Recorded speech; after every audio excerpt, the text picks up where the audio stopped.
Hi guys, welcome back to my channel. It is your girl, the homemade foodie, back again with another easy tutorial. Today we will be making ground beef empanadas. So we're going to get started with our veggies.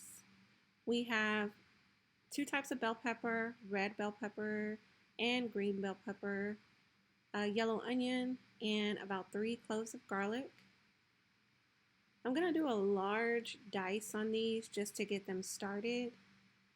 And then once I get everything started, I'm going to pop it into my mini food processor and get these veggies a lot smaller than what I have actually diced them up to be.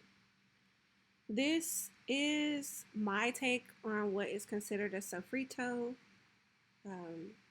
You generally will find that it has some type of a bell pepper, an allium like an onion, some garlic. Some people use cilantro. This is just what I had in my refrigerator, but definitely take a look at what is considered a sofrito and make your own sofrito to add to your empanadas. As I mentioned, I'm going to put this in my mini food processor and get these veggies processed a lot smaller so that they meld into that ground beef very well once we get that ground beef browned. So we're going to get those zipped up and then we will get started on our ground beef. I used a 93.7, so 93% meat, 7% fat ground beef. You can use 80-20, whatever you have. Again, this just so happened to be what I had. So a pound of ground beef. We'll get that in a hot skillet. Once we get the ground beef browned, then we're going to add in those diced and food processed veggies. We let the veggies sweat down, and that takes about 3-4 minutes. And then we're going to add in our seasonings. I'm using kosher salt, freshly ground pepper, some chili powder, a little bit of cumin, onion powder, garlic powder, and then I do add tomato paste as well as a little bit of my homemade chicken broth. And that's going to give this meat sauce a nice consistency. So I'll get all of my seasonings added in. I'll get those tossed around. We're going to add in our tomato paste, get that heated up in the skillet to get that raw, tangy, tomatoey flavor out of it. And then get it mixed up into the ground beef.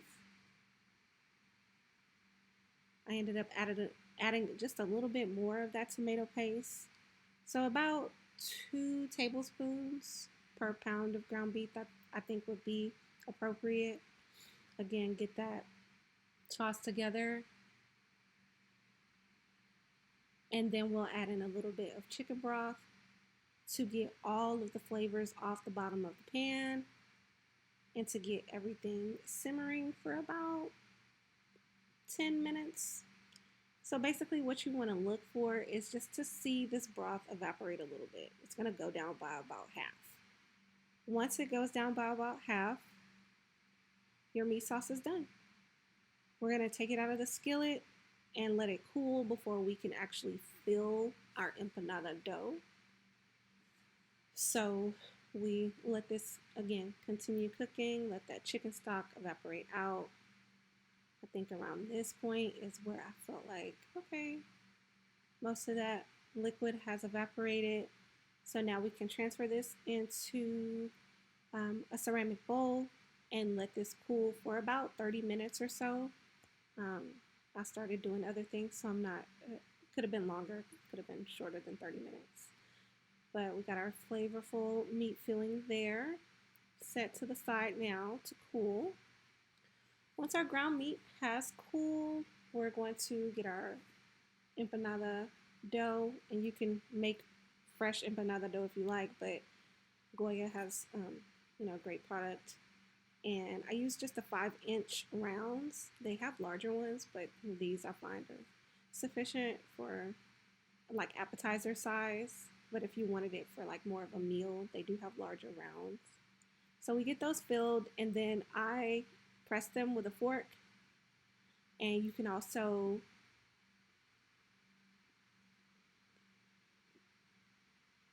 turn that dough in, or press it in a little bit more. If your meat sauce is a little bit more of a watery consistency, you may have to do the fork and the fold. On half of these, I did the fork and fold, and then on the other half, I just did the fork. With this consistency of the filling that I had, it wasn't too wet, so the fork was worked well for me. So I'm gonna fill all of the empanadas. I'm gonna fry off a few to enjoy, and then I'm going to freeze the other ones that I'm not gonna eat.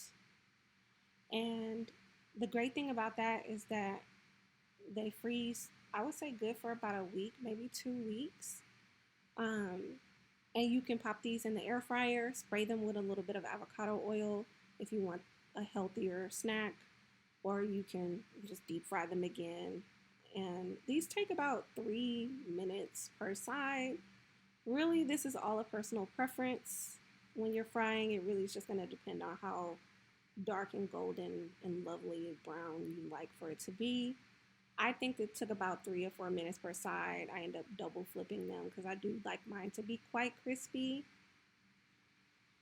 Now, after we have deep fried these, we're gonna take these out. I have a wire rack lined with some paper towel, and we'll let those drain after they fry for about, again, 3 to 4 minutes per side. And then once they've drained, let those cool down before enjoying. I made just a simple dipping sauce on the side. Just, again, staples that I had in my refrigerator already. I made a easy sriracha mayo, about a tablespoon of mayonnaise, and about a teaspoon of sriracha and a squeeze of lemon juice, just to thin it out a little bit.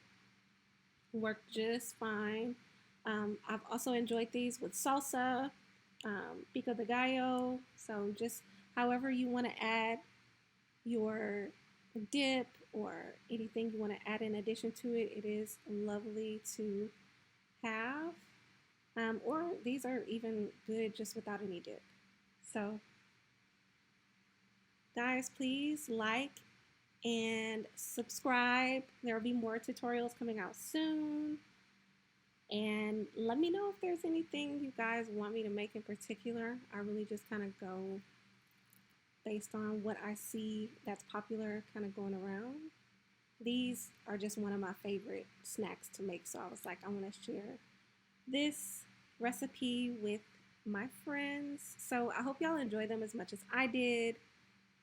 At the end of this video, you will see the Ziploc bag with my empanadas that will go in the freezer. So thank you so much for y'all support, and y'all take care.